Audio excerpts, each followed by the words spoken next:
Jokowi targetkan Indonesia produksi 600.000 mobil listrik pada 2030.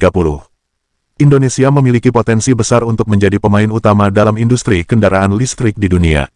Hal ini didasarkan pada ketersediaan sumber daya mineral yang sangat melimpah, terutama nikel dan kobalt, yang merupakan bahan baku utama untuk pembuatan baterai litium.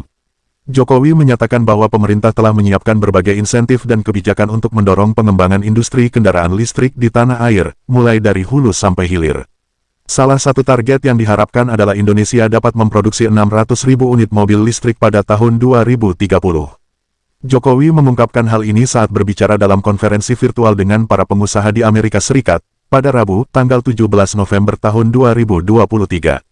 Ia menekankan bahwa Indonesia tidak hanya ingin menjadi pengekspor bahan mentah, tetapi juga ingin mengolahnya menjadi produk bernilai tambah, seperti baterai litium dan mobil listrik. Kita harus mengembangkan industri hilir seperti industri litium baterai sampai produksi mobil listrik, kata Jokowi, seperti dikutip dari situs resmi Sekretariat Kabinet. Untuk mewujudkan target tersebut, Jokowi mengatakan bahwa Indonesia akan mulai memproduksi kendaraan listrik pada tahun 2024. Ia juga menambahkan bahwa mobil listrik yang diproduksi di Indonesia akan menggunakan baterai dan komponen lainnya yang juga diproduksi di dalam negeri. Dan pada tahun 2024 mobil-mobil listrik yang diproduksi di Indonesia sudah menggunakan baterai listrik dan juga komponen-komponen penting lainnya yang diproduksi di negara kita Indonesia, ujar Jokowi. Sebagai langkah awal, Jokowi telah meluncurkan mobil listrik pertama yang dirakit di Indonesia, yaitu Hyundai Ioniq 5, pada Maret tahun 2022 lalu.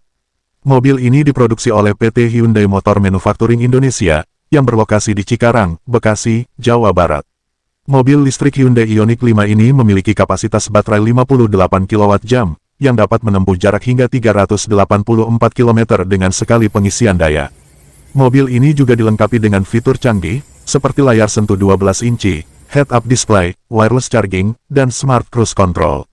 Mobil listrik Hyundai Ioniq 5 ini ditujukan untuk memenuhi pasar lokal maupun ekspor.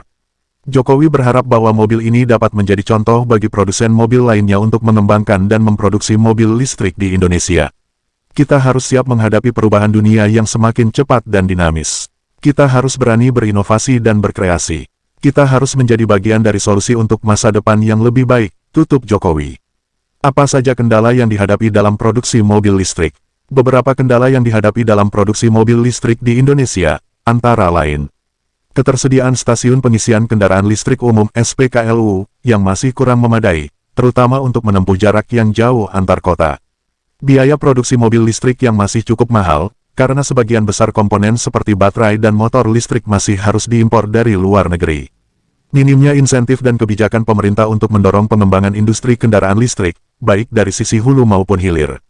Kurangnya minat masyarakat untuk beralih ke kendaraan listrik, karena harga mobil listrik cenderung lebih tinggi dari mobil konvensional dan masih ada kekhawatiran tentang performa dan ketersediaan suku cadang.